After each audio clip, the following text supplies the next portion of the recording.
ทุกวันทุกครั้งที่ได้เริ่มวันใหม่ขอทรงเปลี่ยนจิตใจของข้าในวันนี้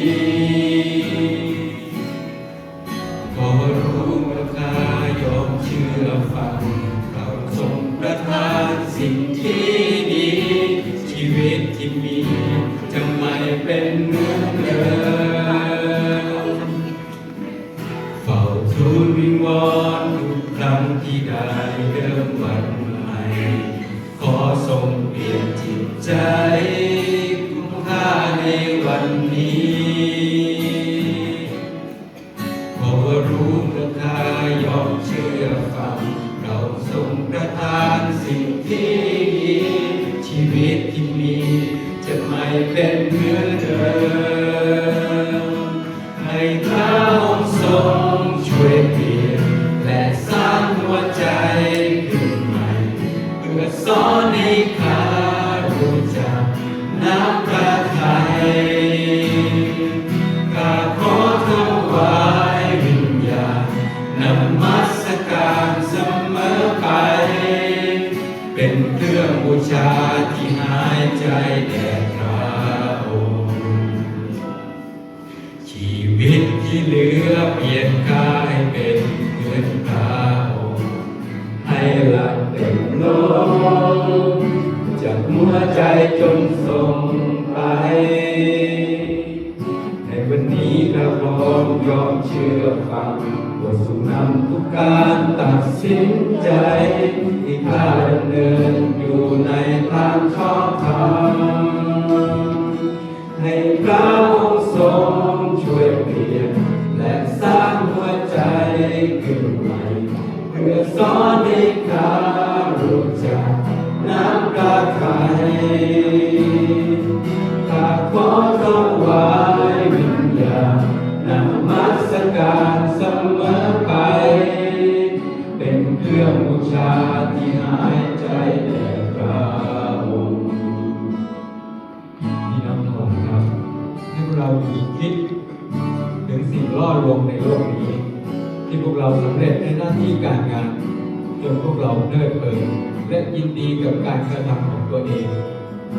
ภูมิใจในสิ่งที่ตัวเองทำได้และคิดไปเองว่าทุกสิ่งทุกอย่างในชีวิตนี้เราสร้างได้ด้วยตัวเองจนพวกเราเผลอลืมไปเลยว่าที่พวกเรามีชีวิตและลมหายใจอยู่ตรงนี้ก็เพราะพระเจ้าทรงประทานให้ความภาคภูมิใจในตนเองที่ทำตามกระแสโลกมันค่อยๆหล่อหลอมจนหัวใจของเรานั้นเย็นชาจนกลายเป็นหัวใจหินแข็งกระด้างโดยพวกเราไม่รู้ตัวเลยว่าหัวใจดวงนี้ถูกซื้อไว้แล้วด้วยราคาแพงที่สุดเป็นหัวใจที่แลกด้วยชีวิตและโลหิตของพระเยซูคริสต์เจ้าบนไม้กางเขนนั่นหมายความว่าหัวใจที่มันเต้นอยู่ในอกเรามันไม่ใช่หัวใจของพวกเราต่อไปแล้วแต่มันคือชีวิตและลมหายใจที่พระองค์ทรงประทานมาให้แก่พวกเราพระองค์ประทานชีวิตใหม่จึงขอให้พี่น้องใช้ทุกลมหายใจดำเนินชีวิตในทางชอบธรรมเพื่อถวายเกียรติแด่พระเจ้าในเช้าวันนี้ขอพี่น้องทุกคนร่วมใจถวายชีวิตและจิตวิญญาณก็เป็นเครื่องบูชาที่หายใจแด่พระเจ้าโอ้ข้าแต่พระเจ้าในเมื่อทุกลมหายใจและการใช้ชีวิตของข้าพระองค์นั้นเป็นของพระองค์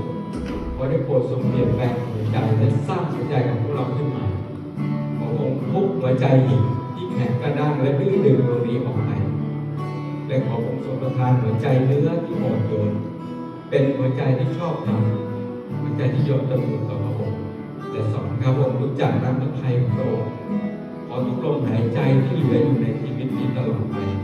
อยู่เพื่อถวายเกียรติแด่พระเจ้าเพียงพระองค์เดียวฮาเลลูยา